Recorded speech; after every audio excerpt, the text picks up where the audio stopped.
ज़कात यानी 10% जमा 2.5% 12.5% है और यही तमाम मसाइल की जड़ है। और इस मसले का अफसोसनाक पहलू ये है कि वफाक पाकिस्तान का सबसे बड़ा सूबा पंजाब अपने कुदरती वसाइल पर वफाक का हक तस्लीम नहीं करता। सूबा पंजाब में पैदा होने वाली तेल और गैस की कीमत पंजाब खुद मुतय्यन करता है। सूबा पंजाब में पैदा होने वाली बिजली की खालिस आमदनी में से अपना हिस्सा पंजाब खुद मुतय्यन करता है। और इसी तरह इस मसले का एक दिलचस्प पहलू भी है और वो दिलचस्प पहलू ये है कि हुकूमत सिंध ने खरकोल के ज़खायर का इख्तियार वफाक से वापस ले लिया है और खरकोल एनर्जी बोर्ड के नाम से वज़ीर आला सिंध के तहत उसकी सरबराही में एक बोर्ड कायम किया गया है। इसी तरह बलोचिस्तान में जो हालिया तहरीक जारी है उसका बुनियादी नुक्ता भी सुई गैस और गवादर पोर्ट की आमदन पर सूबा बलोचिस्तान के इख्तियार से मुताल्लिक है। मुहतरम स्पीकर साहब, बिजली का खालिस मुनाफा जो सालाना हमारा हिस्सा हमारे सूबा पख्तूनख्वा का हिस्सा 40 अरब सालाना बनता है। सन 2003 तक इस सूबे को सालाना 2-3 अरब रुपए सिर्फ मिलते थे। सन 2005 में एमएमए की हुकूमत ने सालिसी ट्रिब्यूनल के जरिए ये फैसला करवाया कि जो 342 अरब रुपए वफाक के ज़िम्मे इस सूबे का हिस्सा बनता था उसको 110 अरब में मनवाया, लेकिन वफाक को ये फैसला भी पसंद नहीं आया। इसके बाद वफाक सूबे को 18 अरब सालाना देने पर राजी हुआ, लेकिन अमली तौर पर अभी तक इस सूबे को सिर्फ 6 अरब सालाना मिलता रहा और इस साल सिर्फ और सिर्फ 3.5 अरब दिया गया है। इसी तरह तेल और गैस की कीमत में पिछले साल राई की कीमत में इस सूबे को 5 अरब दिया गया और इस साल 7.5 अरब देने की तवक्को है कि वो इस सूबे को मिलेगा। अगर सूबा पख्तूनख्वा को अपने बिजली घर वापस मिल जाए, अगर सूबा पख्तूनख्वा को तेल और गैस के ज़खायर पर इनका हक तस्लीम किया जाए, अगर सूबा पख्तूनख्वा को अपने एनर्जी एंड पावर डिपार्टमेंट के जरिए अपने आबी वसाइल को बेहतर बनाने,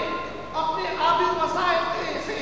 बिजली पैदा करने का इख्तियार दिया जाए, अगर सूबा पख्तूनख्वा के कोयले के ज़खायर पर सूबा पख्तूनख्वा का हक भी तस्लीम किया जाए और उसको भी एनर्जी एंड पावर के लिए इस्तेमाल किया जाए,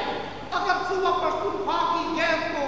सूबा पख्तूनख्वा के घर घर और हर फैक्ट्री तक पहुंचाया जाए, अगर सूबा पख्तूनख्वा की गैस को पावर जनरेशन के लिए इस्तेमाल किया जाए, तो मैं आपको यकीन दिलाता हूँ कि हमारे सालाना महासिल 1.5 खरब से मुतजाविज हो जाएंगे। लेकिन ये तब मुमकिन है जनाब स्पीकर, ये तब मुमकिन है जब हम पल इख्तियार पर अमल करते हुए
کی دوبارہ بحالی،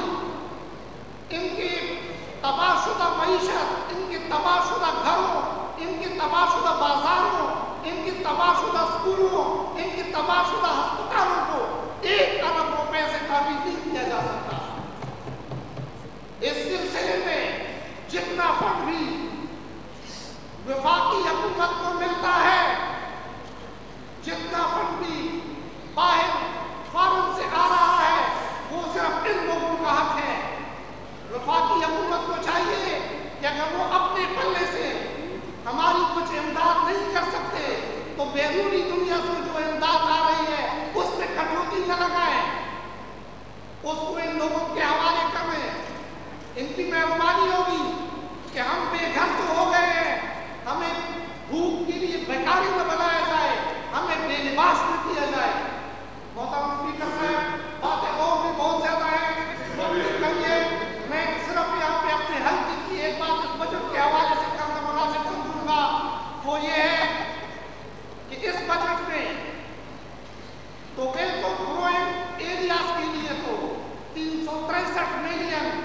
گیس پروویژن کے لیے رکھے گئے ہیں۔ کتنا اچھا ہوتا کہ گیس پروڈیوسنگ ایریاز کے لیے بھی اس میں کچھ رقم